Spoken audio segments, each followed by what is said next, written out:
الحمد لله الحمد لله خالق الوجود من العدم وجاعل النور من الظلم ومخرج الصبر من الألم فملقي التوبة على الندم فنشكره على المصائب كما نشكره على النعم ونصلي على رسوله الأكرم بالشرف الأشم والنور الأتم والكتاب المحكم وكمال النبيين والخاتم سيد ولد آدم الذي بشر به عيسى بن مريم ودعا لبعثته إبراهيم عليه السلام حين كان يرفع قواعد بيت الله المحرم، فصلى الله عليه وسلم وعلى أتباعه خير الأمم الذين بارك الله بهم كافة الناس العرب منهم والعجم. الحمد لله الذي لم يتخذ ولدا ولم يكن له شريك في الملك ولم يكن له ولي من الذل وكبره تكبيرا.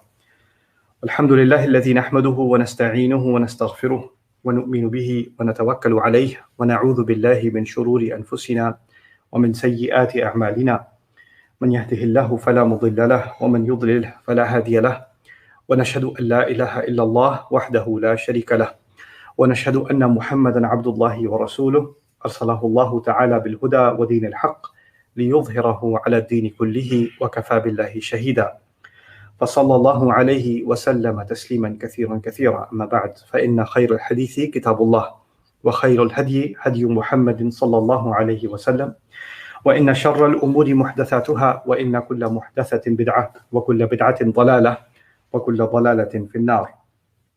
قال الله عز وجل في كتابه الكريم بعد أن أقول أعوذ بالله من الشيطان الرجيم: قل بفضل الله وبرحمته فبذلك فليفرحوا هو خير مما يجمعون. رب اشرح لي صدري ويسر لي أمري واحلل عقدة من لساني يفقه قولي. اللهم ثبتنا عند الموت بلا إله إلا الله، اللهم اجعلنا من الذين آمنوا وعملوا الصالحات وتواصوا بالحق وتواصوا بالصبر. آمين يا رب العالمين.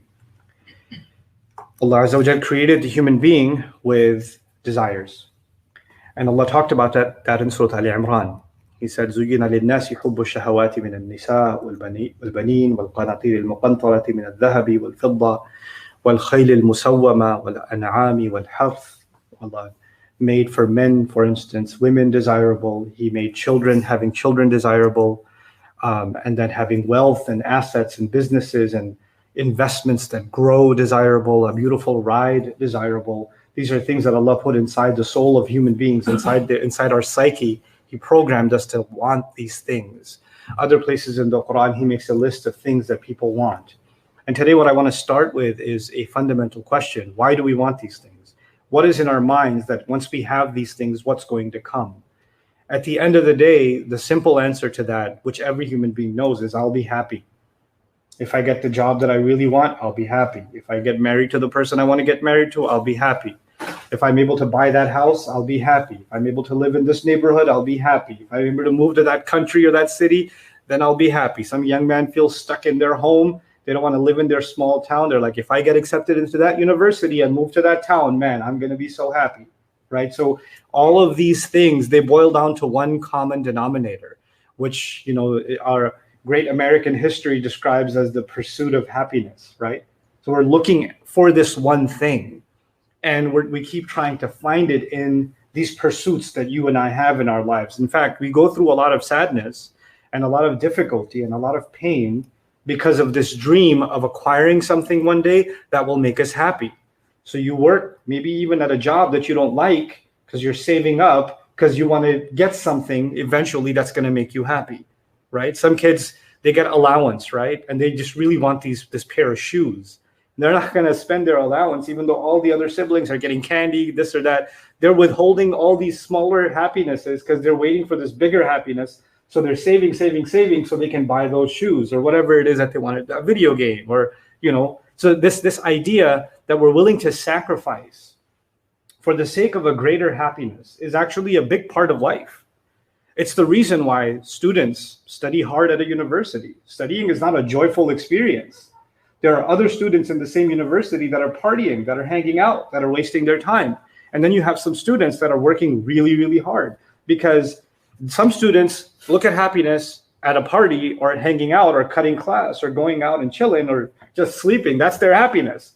Another student sees, well, this looks like it's happiness, but I really want to have the happiness of being financially independent, of being successful. I want to feel the joy of hearing my dad say that he's proud of me, or my family celebrating my graduation, or whatever, right? Being the pride and joy of the family. They've got some other pursuit of happiness in their mind. But at the end of the day, the irresponsible one and the responsible one have something in common. They're both pursuing some kind of happiness.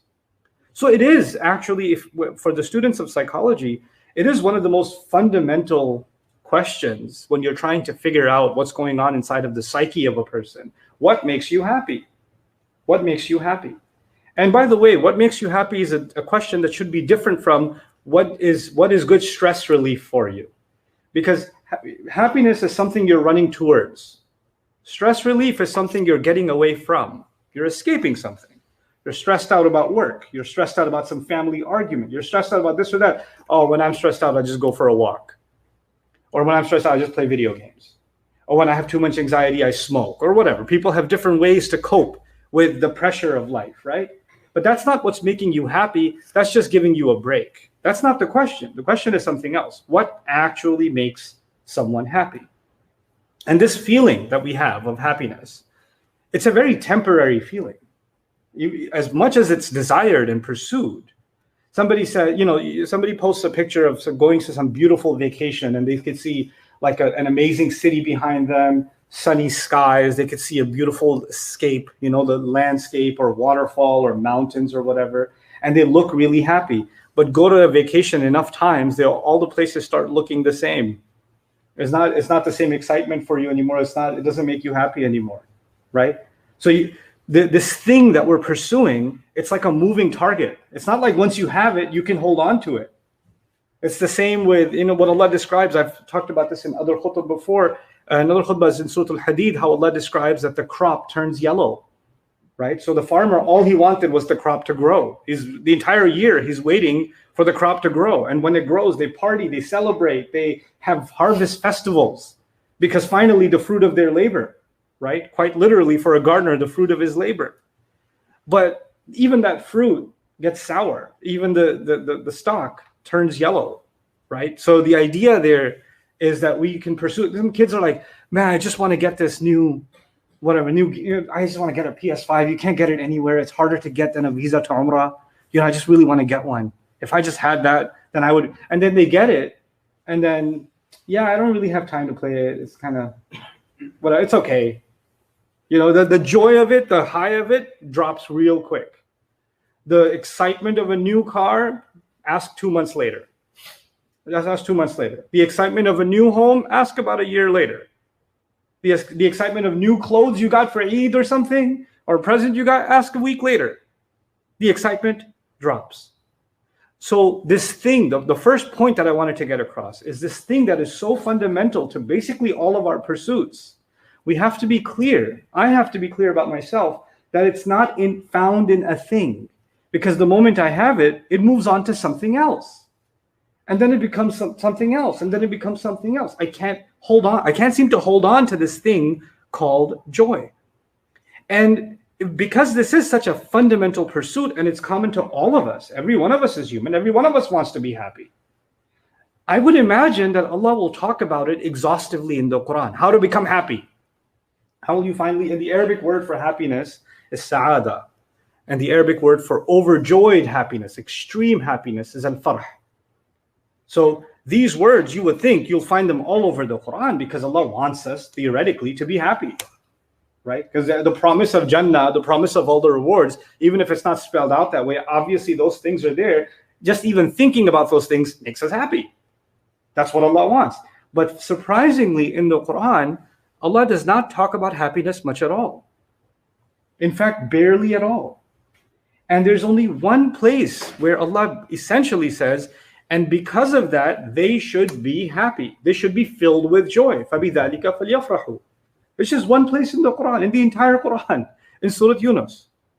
So what Allah does for some subjects that are so vital and so fundamental, instead of spreading them out, He talks about it once. And this is Allah's way of telling us, what I have said here is enough for you to understand all you need to understand about this topic.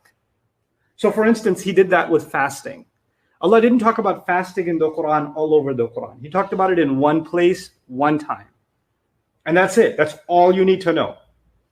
Compare that with something like taqwa. Taqwa, he talks about in the Quran over a couple of hundred times. Why? Because you can understand it from this point of view. You also can come at it from this point of view, this point of view, this point of view. There's lots of things you can learn about taqwa. It's a big thing. And you can acquire it in many, many, many different ways. And it can come to you. You can be tested with your taqwa in many different ways. So Allah addressed it in many different ways across the Quran. But when it came to something so, what you would think he would talk about over and over again, happiness, like I said again, just this one place in Surah Yunus is fundamentally where he says, the word Sa'ada is used, but here, essentially, this is the place that Allah says, this is Allah's commentary on happiness itself, right? This is Allah's commentary on it. And he didn't just comment on it. He actually said, this is ayah number 58, by the way, and ayah number 58 is the answer, is the conclusion to ayah number 57, actually. So here he's commenting on happiness, but the building blocks, what makes up happiness, isn't the ayah before it. That's actually what it is. So in this series of khutbahs, what I'm going to try to do is understand these two ayat. And maybe if we contemplate these two ayat, and though I have given khutbahs about these two ayat before, but not from this point of view, not from this psychological point of view, and not from this historical point of view. So we're going to come at the same ayat, and we're going to come at them from a different perspective, to try to understand something about happiness itself, for myself and for you, for all of us. So that we can, when we truly understand ourselves, maybe we can acquire this thing, the desire for which Allah himself put inside us. I want to feel happy. This is this experience I want to have. And for many listening, because now, I don't know if this is the case because of us living in the postmodern world and because we have more access to each other because of social media, the internet, because the overflow of information, so we know more about each other, or has it always been the case? But we know now how common depression is. We know how common deeply felt sadness and anxiety are. We know how common, people that we live with, people that we spend our entire lives with, are riddled with thoughts all day that take happiness away from them. They could, you could see them and say, hey, what's wrong? And I don't want to talk about it. I just feel sad. And they're going to have a hard time expressing it. So this is an ailment. The absence of happiness is an ailment, and the absence of feeling any joy. Actually, honestly, there are some people, if you ask them, when was the last time you actually felt happy? It's a scary question for a lot of people. Because they can't remember. Like, I was happy for this person. I was happy for that person. When was I truly happy? I can't really remember. It's a hard question. And that's a scary thought, right? That's a really scary thought. So what can we learn from Allah's insight in the Quran on this subject? The first thing that this khutbah itself is dedicated to is actually what we can learn about it in the ayah itself, where he does talk about happiness. He says, whatever this is, the alchemy of happiness, whatever Allah is giving you, he makes a comment about it. He said, "Huwa khayrun mimma yajma'un." That's the end of ayah number 58. "Huwa khayrun mimma yajma'un." And this is from Jawami'ul Kalim, ironically. It's a very comprehensive statement. It is better than everything that they gather. It's better than everything that they gather. And in this is a profound insight from Allah about how we normally figure out that we're going to get happy. If we gather things, then we're going to be happy. Some wannabe influencer, if he gathers or she gathers more followers online, apparently they'll be happy. If I can gather these new gadgets that came out, the 2.0 came out, the 13 came out, the 14 came out, the newest release came out. If I just gather that, I'll be happy. If I watch the new season of this show, I can gather more episodes under my experience, then I'll be happy. If I can gather more money, then I can be happy. If I can gather yet another degree, I can be happy. If I can gather these credentials under my belt, then I will be happy. Right? So we're all, whether there are tangible things like money, cars, toys, games, clothes, shoes, bags, you name it. Either it's those things or it's intangible things like degrees recognition, followers, appreciation, compliments. Some people like to gather compliments. That's what they're looking to gather. Just somebody just compliment on how good I look, or somebody compliment on how smart I am, or somebody compliment on how funny that joke was. I just need to gather these compliments, right? And so in all of these pursuits, and by the way, when you're gathering something, when you're collecting something, like an animal, when birds collect twigs for their nest, when ants collect food for their survival, right? Then it takes work. Gathering doesn't just happen on its own, it's work. And in this small ayah, Allah has provided us a really deep insight. People exhaust themselves gathering things that they think will make them happy. They're gathering stuff, and that's an exhausting exercise. Either it's physically exhausting, it's emotionally exhausting, or even mentally. They're just sitting in their head gathering thoughts, gathering stuff that they think will bring them joy. And all of that, Allah puts aside and said, what I'm giving you is better than all of those failed collections that you have. And I'm not saying you shouldn't have a stamp collection that makes you happy. Or you shouldn't have, some other, some people have shoe collections. Our contractor here at the campus, non-Muslim guy, he has a sneaker collection. He's got a gallery in his house of sneakers, right? So it makes him happy. I'm not saying you can't have collections, or you can't have things that bring you experiences of joy. But there's one thing above all, and I've noticed this over and over again as I've interacted with people, tried to understand this subject. People that become obsessed with one kind of collecting or the other. You know what? A lot of times, I said this earlier on, that there's the pursuit of being happy and there's escaping stress or anxiety. A lot of times people are escaping something by collecting something. So they're actually spending more time, for example, I love basketball, man. I love shooting around. I love hooping. And they're playing ball, and they're exhausted. Their legs are hurting. They're still playing ball because there's something at home that they're running away from to play that much ball, right? And it's scary that sometimes even you can hide behind, coming to the masjid makes me happy. Coming to the masjid which is a great thing, coming to the masjid 5 times a day. I had an interesting conversation with an imam recently, who's been imam for many years. And he said, I wanted to understand the people that come to my masjid. I wanted to study them. It's a very interesting person. So he actually had, the regular musallin, the people who regularly come and pray, coming 5 times to the masjid is not an easy thing, right? So he wanted to understand what motivates them. So he went to each and every person's house, at least 15 or so people, because not too many people can make it every day, right? So 15 or so people, he spent time with them, went to their home, got to know their story, got to understand. And 14 out of 15 were getting away from something. Somebody's family member had died. Somebody had a lot of trouble at home with their kids. Somebody had and even though may Allah reward them for coming to the masjid, but understanding their pain and understanding that they're getting away from something and trying to find peace in something is important to understand. It's important to know. And so what I'm trying to get across to you is that Allah has given us this diagnosis almost, that we try to find escape away from our sadness by collecting things. But actually, that's not happiness itself. That can never be happiness. You have people that are, because we're now in the world of impressions, right? The world of image, the world of filtered images, the world of selfies, and the world of vlogs, and the world of presenting yourself as an icon of some sort, right? So you're following people that you think are really funny or really successful or really they look happy. Couples that look happy make videos about themselves, and people make videos about how cute their children are, and millions of people follow them, right? They're not making videos about when their child is crying their head off and scratching their face and throwing the plate. No, not that video. There's a lot of edit, right? There's the one where they're really cute. That's the video you're gonna see. And so people want to give this impression. And what happens sometimes, these people that look so happy, that look perfectly normal, that look like, man, I wish I had a life that they had. Next thing you know, they commit suicide. Next thing you know, they get diagnosed with some serious illness. Next thing you find out, they're addicted to some kind of drugs. Why? Because the yajma'un was simply an escape from something else, right? And look at how Allah has so precisely just made this comment, huwa khayrun mimma yajma'un. It is better than what they are gathering.